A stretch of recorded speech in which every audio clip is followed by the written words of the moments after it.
다시 한번 옆 사람 보며 축복하겠습니다. 주님이 당신에게 응답하실 것입니다. 시작. 주님이 당신에게 응답하실 것입니다. 아멘. 우리는 지난 주일 교회 설립 58주년 기념 감사 예배를 드렸습니다. 지난 9년 또 지난 10년 동안 함께 하셨던 하나님의 은혜 앞에 우리는 감사와 감격을 눈물로 고백했습니다. 여러분 얼마나 좋으셨습니까? 저도 너무나 행복해서 얼마나 기뻤는지 하루 종일 모릅니다. 그러나 한 보고서에 따르면 이 한국 교회가 전체 이 한국 금융권에 진 부채의 양이 무려 9조 원이 넘는다고 합니다. 9조 원. 그래서 한 해 한국 교회가 금융권에 지불할 이자만 해도 수천억 원가량이 된다고 하죠. 분명히 성경 신명기 28장 12절 말씀에는 네가 많은 민족에게 꾸어 줄지라도 너는 꾸지 아니할 것이요 라고 약속했습니다. 현재 우리 한국교회는 과중한 채무로 인하여 교회의 본질적인 사역을 지금 감당하지 못하죠. 교회가 본질적인 사역을 감당하지 못하는 만큼 세상은 교회를 향하여 손가락질을 합니다. 제가 지난주 3부 청년 예배 때에 우리 청년들도 많은 부채로 인하여 고통하고 있지 않습니까? 제가 이러한 축복을 했어요. 우리 하나님의 집된 교회가 이러한 은혜를 경험했으니까 우리 청년들도 우리 부채 문제가 다 해결됐고 일평생 줄 것만 있는 인생이 될지어다 라고 축복했습니다. 이제 동일하게 여러분 성도들에게도 동일한 축복을 나누고 싶습니다. 하나님의 집인 교회가 하나님의 약속의 말씀을 이루었기에 은혜를 받았기에 우리 모든 성도들의 가정과 일터에서도 부채 문제 해결되고 일평생 하나님의 사역하는 데에 자유하게 마음껏 줄 것만 있는 우리 가정과 일터가 되시기를 예수님의 이름으로 축복합니다. 옆 사람 보면서 다시 축복합시다. 줄 것만 있는 인생을 사실 겁니다라고 시작. 줄 것만 있는 인생을 사실 것입니다. 아멘, 아멘, 아멘. 그럼 우리 사랑하는 성도님들, 우리는 이러한 질문을 던지게 됩니다. 빚 다 갚고 그럼 우리 교회 뭐 합니까? 뭐 합니까? 혹시 마음껏 헌금 써도 됩니까? 지난주에 예배를 드리면서 제 마음속에요, 이렇게 묵직한 하나님의 그 말씀을 성령께서 주시는 걸 느꼈어요. 그게 바로 오늘 우리가 읽은 이 다음 본문이에요. 다음 본문 20절에서 예수님은 제자들에게 경고하셔서 자신이 그리스도인 것을 아무에게도 이르지 말라고 말씀하셨습니다. 왜냐하면 그 당시에 제자들은 그리스도를 정치 문제를 해결할 해방자, 또 경제 문제를 해결할 경제 해결사, 또는 모든 질병을 치유할 완벽한 의사로만 여겼기 때문이었습니다. 제자들은 여전히 그리스도만 따르면 세상 부귀 영화가 보장된다고 여겼어요. 예수님은 그러한 제자들의 생각을 강렬하게 책망하고 교정하셨습니다. 21절을 다 같이 읽어보지요. 시작. 예수 그리스도께서 자기가 예루살렘에 올라가 장로들과 대제사장들과 서기관들에게 많은 고난을 받고 죽임을 당하고 제3일에 살아나야 할 것을 제자들에게 비로소 보여주셨습니다. 나타내셨습니다. 예수님은 이 땅에 부귀 영화를 누리러 온 것이 아니라 고난받고 죽임당하기 위해 오셨음을 밝히셨습니다. 제자들은 예수님이 고난받고 죽임당할 것이란 말에 크게 당황하기 시작했습니다. 왜냐하면 그 말은 자신들도 부귀 영화가 보장된 것이 아니라는 사실이었죠. 제자들은 그 당황한 나머지 예수님이 제4일에 다시 살아나야 하리라 부활의 가르침은 귓가에 들리지도 않았습니다. 그때 베드로가 예수님을 붙잡고 강력하게 항의하며 설득을 시도하죠. 22절 보시면 베드로가 예수를 붙들고 항변하여 이르되 주여 그리 마옵소서. 즉 주님 고난 받지도 마시고 십자가에 죽지도 마소서라고 설득합니다.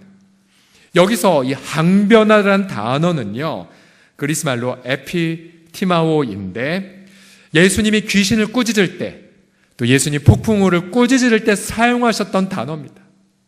이 시몬 베드로가 한때 주는 그리스도시요 살아계신 하나님의 아들이다라고 고백했던 이 시몬이 예수님을 꾸짖는 장면을 한번 상상해 보십시오.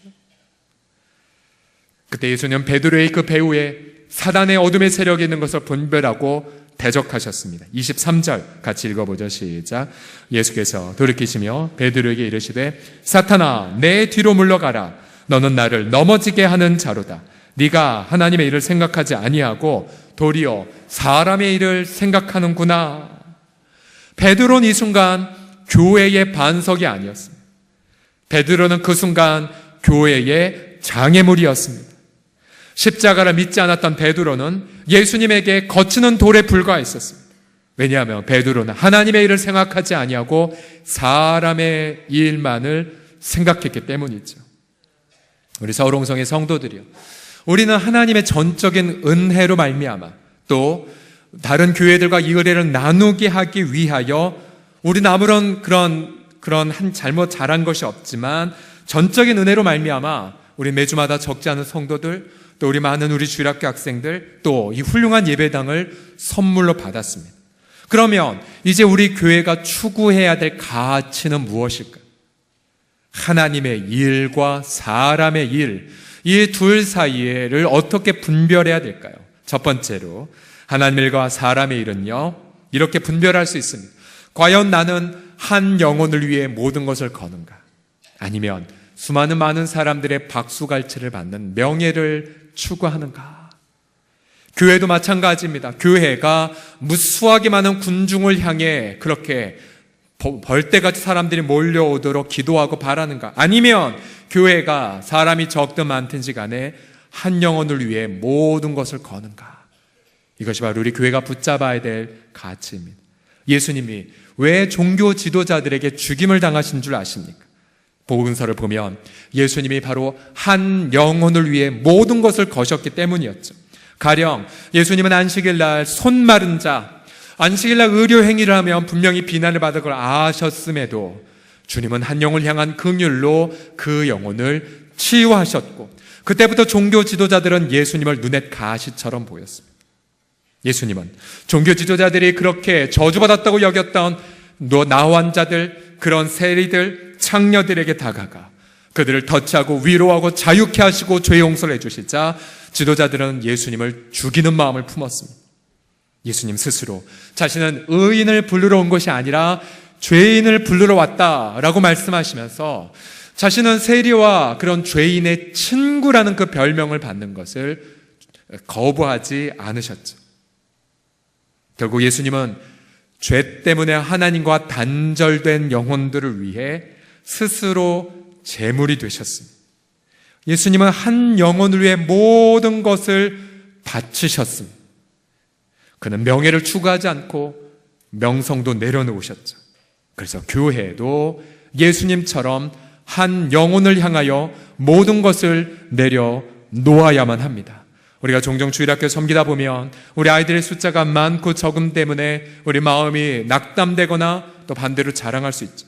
그러나 여러분, 이러한 질문을 이렇게 바꿔보십시오. 우리 아이들이 이렇게 줄었다라고 생각하기보다 과연 우리는 한 영혼 한 영혼 아이들을 위하여 우리 부서의 모든 자원들을 희생하고 있는가? 우리 교회 공동체도 마찬가지입니다. 과연 우리 공동체는 이곳에 오는 새교우들, 또 이곳에 처음 오신 분들, 또 이곳에 온 우리 낙담한 분들, 그들을 위해 우리의 모든 자원들을 희생하고 있는가? 예수님 24절에 누구든지 자신을 따라오려거든 자신을 부인하고 자기 십자가를 진 채 자신을 따르라고 말씀하셨습니다. 그 당시에 예수님을 따르는 이들은 많았습니다. 오병이어로 배불리했기에 예수님의 표적을 행했기에, 그러나 정작 그들 중에 자신을 부인하고 자기 십자가를 지고 예수님을 좇는 사람은 거의 없었습니다. 이 본래 십자가는 로마 제국에서 극악한 범죄자들을 죽이는 사형 틀이었죠. 그래서 내가 나를 부인하고 내 십자가를 진다는 건 무슨 뜻입니까? 그것은 하나님 앞에서나 사람들 앞에서 나는 사형 받기에 합당한 놈입니다 라는 고백이에요. 자기 십자가를 지는 거. 왜냐하면 저와 여러분 모두 다 하나님 앞에 죄인이고요, 주님의 그 진노 아래 놓여있는 자이기 때문입니다. 우리가 아무리 나의 의, 내 열심으로 산다 한들 결과는 하나님 앞에 방해받게 되지 않는 존재들이죠. 25절 보시면 누구든지 제 목숨을 구원하고자 하면 잃어버릴 것이요. 그럼 우리가 할 수 있는 하나님의 일이 무엇입니까? 그것은 우리가 날마다 주님의 그 십자가를 짊어지고 이 고백을 하는 거죠. 주님, 저는 주님의 십자가가 없으면 하루라도 살 수가 없나이다라고요. 나는 이미 주님과 함께 죽었나이다. 나는 이미 주님과 함께 장사되었나이다. 이제 내가 사는 것은 오직 내 안에 살아계신 예수 그리스도를 믿는 믿음으로 살아가는 것뿐입니다라고 고백하는 것. 우리는 그 고백을 매일마다 하나님 앞에 바치며 드릴 때에, 그래서 내가 하나님, 오늘 내가 오늘 밤 세상을 떠난다 하더라도, 내가 나 일터에서 사업에 실패하고 내가 건강을 다 잃고 모든 것을 빼앗긴다 하더라도 나에겐 예수님밖에 없습니다 라고 고백하는 것. 저는 그러한 날마다 자신을 부인하고 자기 십자가를 지고 살아가는 그 삶이 우리 가운데 날마다 고백되어지기를 예수님의 이름으로 축복합니다. 사도 바울은 그러한 예수 그리스도의 은혜를 깨닫고 나서 그전에는 자신을 위해 살았고 자신의 신념을 위해 다른 사람을 괴롭혔던 자였으나, 그러나 그 은혜를 고백하는 순간, 체험하는 순간 한 영혼을 위해 살아가게 되죠. 데살로니가전서 2장 8절 말씀을 같이 읽어보겠습니다. 시작. 우리가 이같이 너희를 사모하여 하나님의 복음뿐 아니라 우리의 목숨까지도 너희에게 주기를 기뻐함은 너희가 우리의 사랑하는 자가 됨이라. 아멘, 아멘. 십자가를 체험하자 한 영혼을 위해 희생하는 자로 변화되었어요. 우리 주일학교 교사도 마찬가지이죠. 우리의 열성, 우리의 지혜론 영혼을 변화 못 시킵니다. 그러나 사도 바울처럼 내가 그리스도와 함께 못 박혀 죽었습니다라는 것, 그래서 내가 사는 것이 아니라 주님이 사는 것임을 날마다 고백하면 한 영혼 한 영혼을 향한 사랑이 내 마음에 흘러넘쳐요. 내 사랑이 아니라 예수님의 사랑. 그럼 우리가 그 사랑을 가지고 하나하나의 영혼을 사랑할 때에 그 영혼 살아날 수밖에 없습니다. 전에도 말씀드렸죠. 고 이민아 목사님께서 무수하게 자살하려는 청소년들을 상담하면서 이 땅에 우리 아이들이 누군가 단 한 명이라도 자기를 사랑하는 사람이 있는 걸 안다면 그 친구는 자살하지 않는다고요. 그래서 정말 사랑하는 교사 한 명만 있게 된다면, 비록 교사와 학생 나이 차이 많고 문화도 차이 있고 또 아이들이 쓰는 용어 다 못 알아들어도요, 영혼은 자기를 사랑하는 자를 압니다. 자신을 위해 모든 걸 거는 교사를 위해 자신도 예수님 앞에 자신의 마음을 바치지요. 우리 지난주에 고 이동의 권사님의 영상을 보고 무엇을 느끼셨습니까? 이번 주에 또 다른 사진을 하나 입수했어요. 아마 이 사진은 보신 분 거의 없을 텐데, 자, 세 번째 계신 분 이동의 권사님이시고, 첫 번째 분, 두 번째 분, 두 번째 분 영화배우 같죠. 선글라스에 영화배우처럼 머리 두건을 쓰고, 굉장히 오래전 사진일 때도 탁월한 패션 감각을, 저 사진 보면서 저는 첫 번째로 느껴진 생각이 태양의 후예 한 장면 같다. 저 뒤에 저 군부대 사람도 있고, 혹시 권사님 말고 다른 세 분이 누군지 아시거나 목사님 사실 접니다라고 하신 분 있으면 이따 저한테 찾아와 주시기 부탁합니다. 권사님이 정말 젊었을 때부터 이 청년들 있는 군선교회에 앞장선 증거된 사료이죠. 또 그분이 입양한 자녀들의 인터뷰를 보며 어떠한 감동을 받으셨습니까? 또 우리 교회 설립자인 고 황금천 목사님, 저는 그분이 극심한 가난 속에서도 불구하고 자신의 그 자녀들 잘 케어하지 못했음에도 불구하고 목양에 최선을 다한 그 모습, 저는 그래서 천국 갈 때 굉장히 큰 부담이 돼요. 그건 뭐냐면 우리 앞에 계신 우리 목사님들 앞에 정말 누가 될까 봐 그런 부담감들이 심히 제 마음속에 강박관념처럼 있습니다. 우리 사랑하는 서울홍성의 성도들이요, 우리가 교회에 직분자를 세울 때에 왜 직분자를 세웁니까? 명예, 존경, 그걸 받으려고 세운 건 아닌 걸 여러분도 잘 아시죠. 또 그동안 수고했으니 보상을 위해서도 더더군다나 아닙니다. 직분자를 왜 세웁니까? 예수님처럼 한 영혼을 위해 희생하라고요. 한 영혼을 희생하라고. 예수님처럼 자기 십자가 지고 한 영혼을 위해 복음과 사랑을 나누라고 그렇게 세웁니다. 만약에 베드로처럼 우리의 직분을 하나의 명예로 간주하는 순간, 그 명예란 생각이 조금이라도 들어가는 그 순간 나는 하나님의 일에 걸림돌이 됩니다. 내가 만약 직분을 기득권으로 여기는 그 순간 나 때문에 교회가 세워지는 데에 크나큰 방해가 생겨지게 되죠. 왜냐하면 교회는 돈으로 세우는 것이 아니고 사람의 군중으로 세워지는 것도 아니며 오직 한 영혼을 위한 희생에서 세워지기 때문입니다. 저는 우리 교회 공동체도 죽을 때까지, 사명 감당할 때까지, 예수님 다시 오실 때까지 한 영혼을 위한 희생의 가치를 날마다 선택하는 교회가 되기를 예수님의 이름으로 축복합니다.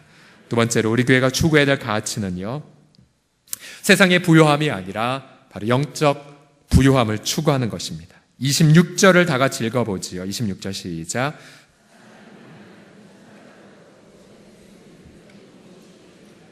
사람이 무엇을 주고 제 목숨과 바꾸겠느냐. 자, 이 세상의 모든 부요함을 다 모아도요, 영혼의 가치와는 맞바꿀 수 없습니다. 만약 내가 이 세상의 모든 재물을 얻고 정말 탁월한 권력 얻는다 하더라도 내 영혼 구원받지 못하면 아무 유익이 없죠. 그래서 전도폭발의 창시자인 고 제임스 케네디 목사님은 우리가 천국 갈 때 두 가지만 갖고 간다고 했습니다. 두 가지. 뭐냐? 하나는 예수 믿고 구원받은 내 영혼. 또 하나는 내가 누군가에게 복음을 전해서 나 때문에 구원받은 영혼. 이 둘만 천국 갈 수 있다고 말했습니다. 만약 둘을 구하지 않은 채, 얻지 못한 채 아무리 물질을 쌓아놓은들, 아무리 놀라운 업적을 쌓아놓은들 무슨 유익이 있겠습니까? 교회도 역시 이 땅에 유한한 것을 추구하지 않습니다. 교회는 무수하게 많은 군중을 추구해서도 안 되고, 또 교회는 100년이면 사라질 건물을 짓기 위해서도 그렇게 나아가지 않습니다. 오히려 교회가 누린 영적 부요함은 부귀영화의 한가운데가 아니라 세상의 고난의 한복판 안에서 더 강렬하게 드러나게 됩니다. 우리 인간인지라 우리가 뭔가 죄악을 갑자기 당하게 되면 이게 내가 무슨 잘못 때문인가, 그리고 고난의 한복판 안에서 이게 해결된 다음에야 하나님께 영광 돌려야지 라는 생각을 할 때가 종종 있습니다. 지난 4월 20일 장애인의 날에요, KBS에서 아주 뜻깊은 드라마가 하나 방송됐습니다. 퍼펙트 센스라는 드라마입니다. 시력을 잃어가는 여중생과 시각장애 교사와의 우정을 드린 드라마인데요, 저도 나중에 알고 나서 어제 봤는데 너무 감동이었습니다. 이 드라마는요, 자, 사진을 보시면 왼쪽에 있는 분이 김경선 PD, 신실한 크리스찬이 기도하면서 만든 드라마예요. 그리고 오른쪽에 있는 저 자매는 소녀시대 수영 맞나요? 소녀시대? 예. 소녀시대의 수영이란 자매가 이제 그 재능 기부로 해서 만든 드라마의 한 장면입니다. 본래 이 김경선 PD는 자신의 아버지가 있는데 1급 장애인입니다. 아버지가 술에만 취한 채 그렇게 난간에서 떨어져서 목이 꺾여서 신경이 마비되는 대형 사고를 당했습니다. 그때에 저분이 이렇게 고백을 했습니다. 이 국민일보에 최근에 나온 간증인데요. 아, 내가 이제 벌 받는구나 라는 생각을 했대요. 나 이제 벌 받는구나. 왜냐하면 이 자매가 지난 2년 동안 이 방송 일 한다고 제대로 교회도 출석 안 하고, 또 예전에 교회 반주도 했었는데 그것도 다 포기했었기 때문입니다. 병원에 있는 교회 예배당에 가서 눈물로 하나님 살려달라고, 하나님 죄송합니다라고 회개기도 했답니다. 근데 그때 이 자매가 체험했던 게 뭐냐면 예수님이 자신을 와락 안아주시면서 네 죄 때문에 이 일이 일어난 것이 아니다, 나도 너와 함께 울고 있단다 라고 위로를 받았대요. 더 하나님 앞에 매달렸죠. 주님, 기적을 허락해 주세요. 기적을 베푸시옵소서. 근데 그때에 이 자매가 예수님께 이러한 응답을 받았대요. 제가 간증에는 글을 그대로 읽겠습니다. 지금 기적은 너희 아버지가 벌떡 일어나서 걷는 게 아니란다. 이런 가운데에서도 가족들이 모이고 서로 사랑하는 게 기적이고, 피 한 방울 섞이지 않은 사위가 눈물로 기도하는 게 기적이고, 아침 잠 많은 네가 새벽 기도를 하는 게 기적이고, 동생이 매일 병원에서 간호하며 잠드는 게 기적이란다. 여러분, 우리가 이 땅에서 고난을 당해도요, 예수님은 우리의 영혼은 더욱더 부유하게 만들어 가세요. 우리가 비록 재난과 사고를 겪었다 하더라도 만약 우리가 그 속에서 주님이 주신 평강을 누린다면, 또 우리가 병상에서 부활의 소망을 이웃 병상에 있는 환우들과 나눈다면, 실패의 한마당 속에서도 우리 예수님이 나를 향한 목적은 결코 실패함이 없다라고 진앙 고백한다면, 비록 여전히 재난 속에 있고, 비록 여전히 나는 실패 속에 있고, 비록 여전히 나는 병약함 중에 있어도 우리는 그 순간 하나님의 이름 앞에 가장 아름다운 영광을 돌리게 되는 것임을 믿습니다. 그러기에 복음은요, 기적과 치유로도 전파돼요. 그러나 결핍 속에서도 하늘의 부유함을 내가 누리고 있다라고 고백함으로, 또 약함 속에서도 하나님의 은혜의 강함을 선포함으로써, 때로는 사별의 아픔 속에서도 부활의 재회의 소망을 나눔으로 복음은 더욱더 위력 있게 증거됨을 믿습니다. 우리 교회도 이 세상의 한복판 안에서 고난 중에 있는 성도들과 함께 눈물 흘리고, 또 소외된 이웃들과 함께 그렇게 동행함을 통하여서 정말 고난 가운데에 부어지는 하늘의 그 부요함으로 정말 주님을 아름답고 위력 있게 증거하는 우리 모두가 되기를 예수님의 이름으로 축복합니다. 마지막으로요, 우리 교회가 추구해야 될 가치는 재림을 대망하는 데에 있습니다. 현재에 안주하지 않고요. 만약 저와 여러분이 바라는 것이 이 세상 것이라면 우리 크리스천만큼 어리석고 불쌍한 자도 없을 것입니다. 예수님이 이 땅에 오시고 부활 승천하시고 나서 예수님 때문에 무려 7천만 명 이상 되는 사람들이 순교를 당했다고 하죠.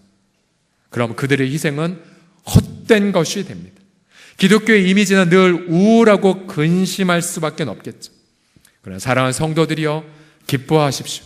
우리가 이제 5월달 셋째 주간, 한 주간 예배를 드리면서 이 세상의 끝은 한 주간 단축되었습니다. 그러나 반대로 우리 주 예수님이 오시는 날은 한 주간이 짧아졌음을 믿습니다. 우리 본문 27절 말씀을 다 같이 읽어봐 주겠습니다. 시작. 인자가 아버지 영광으로 그 천사들과 함께 오리니 그때에 각 사람이 행한 대로 갚으리라. 아멘. 예수님이 하나님 아버지의 영광과 함께 그의 천사들과 함께 다시 오신다고 예수님은 약속하셨습니다. 이것이 바로 재림의 소망입니다. 예수님의 영광 중에 오실 때에 각 사람의 행한 대로 갚아주십니다. 그리고 그 갚아주심의 결과는 영원할 것입니다. 그러면 여러분, 이런 상상을 해보십시오. 예수님이 그때 갚아주실 때에 뭘로 갚아주실까요? 무엇으로? 돈으로 갚아주실까요? 아니면 권력으로? 아니면 이쁜 얼굴의 매력으로? 아니에요. 왜냐하면 돈이나 권력이나 매력 있는 얼굴은 영원하지 않기 때문에요. 예수님은 영원하신 분으로서 영원하지 않은 것으로 우리에게 갚아주지 않습니다.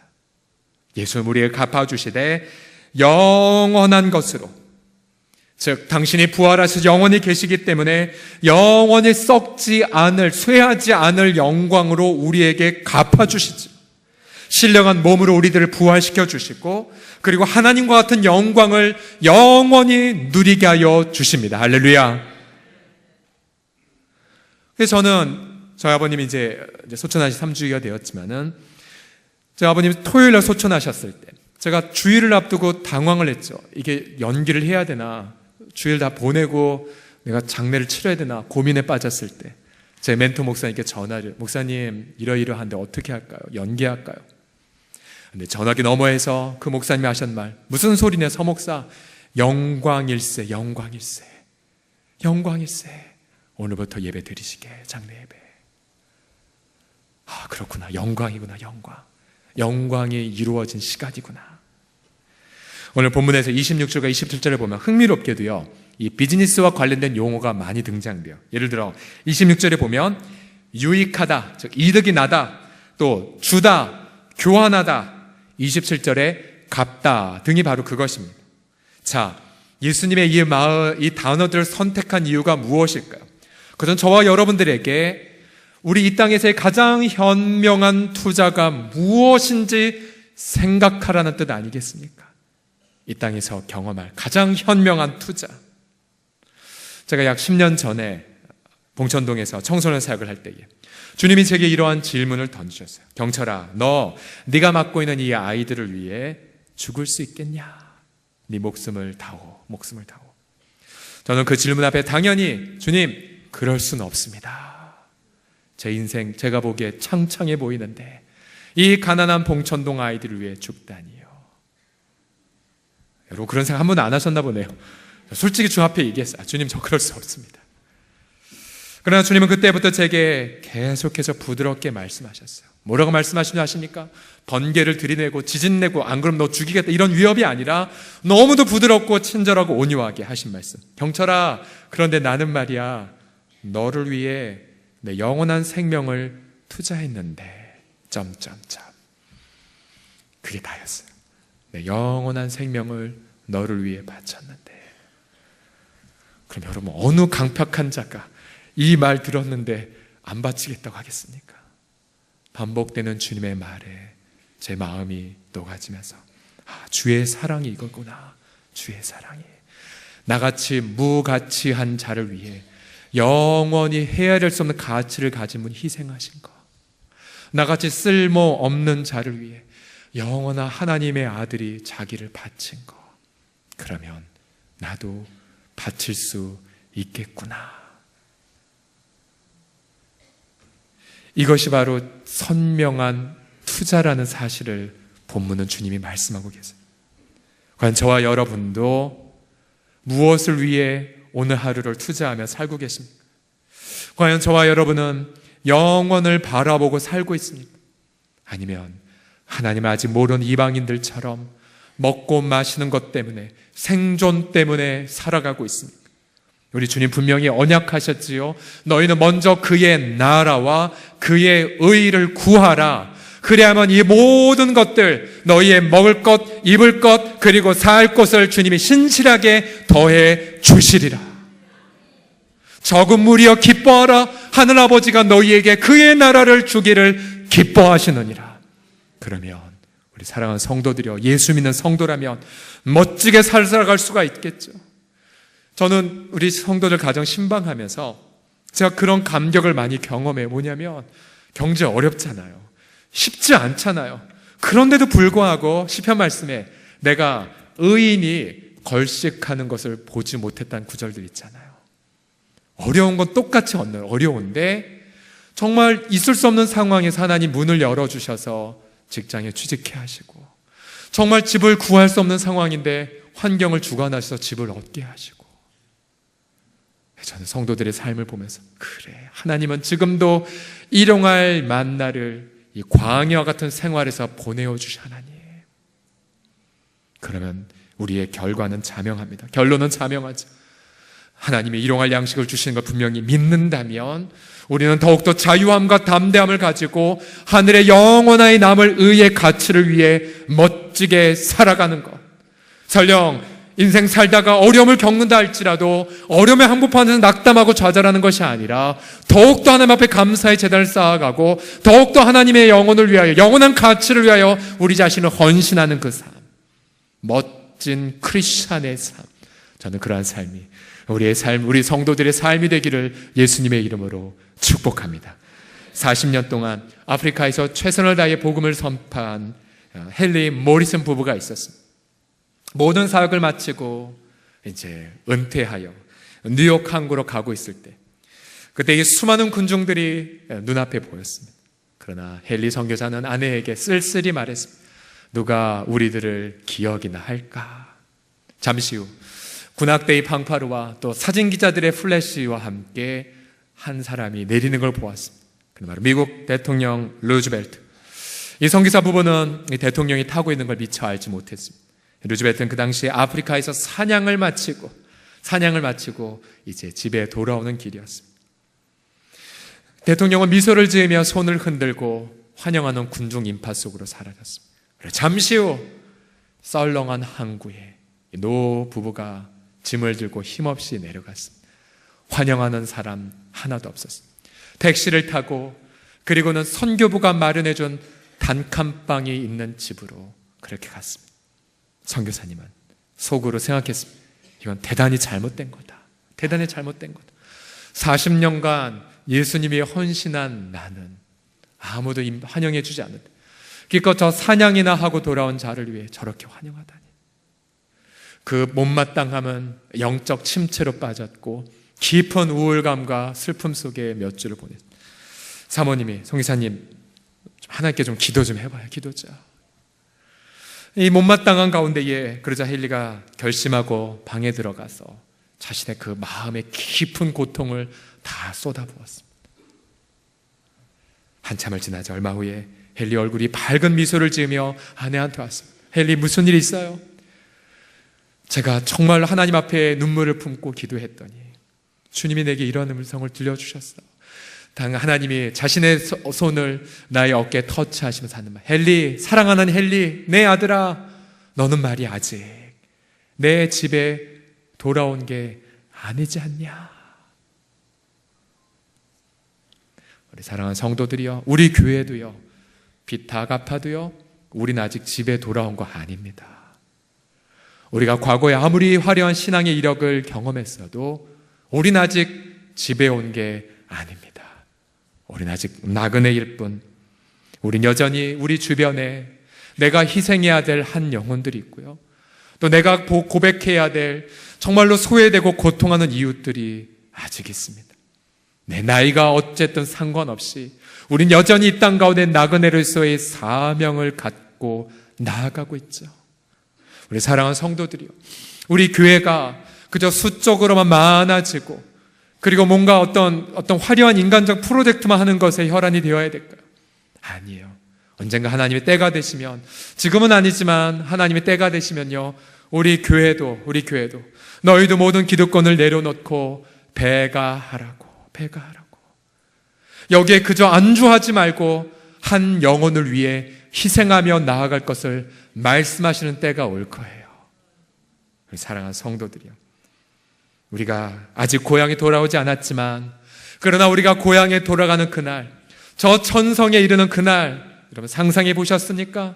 영광의 천사들이 영원한 황홀한 노래를 가지고 우리를 맞이할 것이고요, 그 양손과 양발의 못자국, 또 그 허리에 창자국이 난 그리스도께서 친히 일어나 우리들을 와락 안아주실 것입니다. 그리고 우리에게 어깨를 토닥이며 하시는 말씀, 사랑한 나의 딸들아, 나의 아들들아, 충성되고 수고해노라. 나의 영원한 천국에서 영원인 안식 속에 나아가자꾸나. 그 감격, 그 눈물을 흘릴 그 때를 바라보며 오늘도 지혜롭게 살아간 우리 각 개인들과 교회 공동체가 다 되게 하시기를 예수님의 이름으로 축복합니다. 우리 다 같이 자리에서 일어나시겠습니까? 우리 다 같이 동성으로 기도할 때에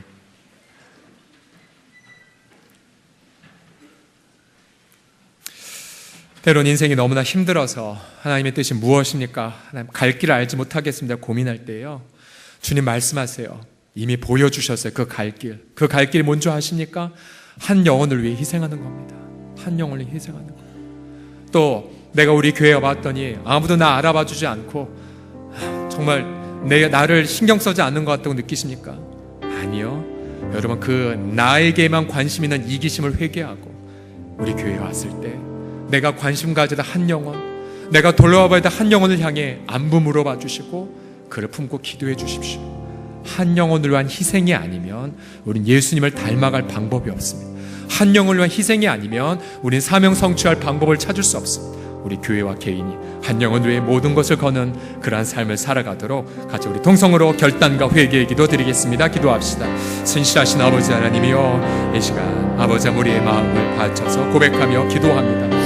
하나님 아버지여, 희생과 아버지의 가난과 아버지의 포기, 아버지 우리의 모든 삶 속에서 아버지 하나님을 그리스도께서 아버지 하나님 무가치 하고 아버지 하나님이여 정말 흠볼이 없는 내 자신을 위하여 자신의 영원한 것을 희생하셨듯이 주님, 우리도 그 사랑 때문에 아버지 하나님이 한 영혼을 위하여 희생하며 아버지 하나님이 하나님 나라의 가치를 위하여 결단하며 나아가는, 아버지 이 세상 사람들이 추구하는 것에 아버지 혈안이 되어 인생 낭비하는 것이 아니라 아버지 하나님이 영원한 그 가치를 향하여 고난의 한복판 안에서도 아버지 기쁨과 감사함으로 그렇게 나그네처럼 결단하며 나아가는 아버지 당신의 모든 예수 믿는 귀한 성도들이 아버지 되게 하여 주십시오. 성령 안에서 우리 교회 공동체를 주 아버지 앞에 맡겨 드리옵나이다. 아니 무수하게 그렇게 군중을 추구하는 것이 아니라 한 영혼을 위해 희생하는 건강한 예수 제자들을 세워가게 하여 주시고, 또한 우리 아버지 하나님 이 땅에 아버지 복의 영화를 추구하는 것이 아니라 하나님 나라의 영원한 가치들을 추구하며 기쁨으로 내려놓고 기쁨으로 희생하며 살게 하여 주옵시고, 나그네 의식을 가지며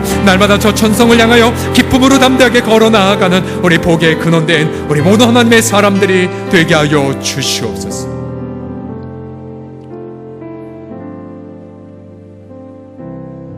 주여, 때론 우리도 이 헨리 선교사처럼 이 세상 돌아가는 것 때문에 못마땅히 여기고 또 내 자신의 초라함을 바라보며 그렇게 열등감과 깊은 침체에 빠질 때에 하나님의 사랑 우리 가운데 임하여 주시사 식었던 나의 가슴을 뜨겁게 하여 주시고, 갈 길을 알지 못하 방황하는 우리에게 내가 섬길 한 영혼의 빛나는 가치를 깨닫게 하여 주시고, 더 이상 나를 위해 살아가는 것이 아니라 한 영혼을 위해 희생하신 그리스도와 더불어 나그네처럼 살아가도록 인도하신 하나님,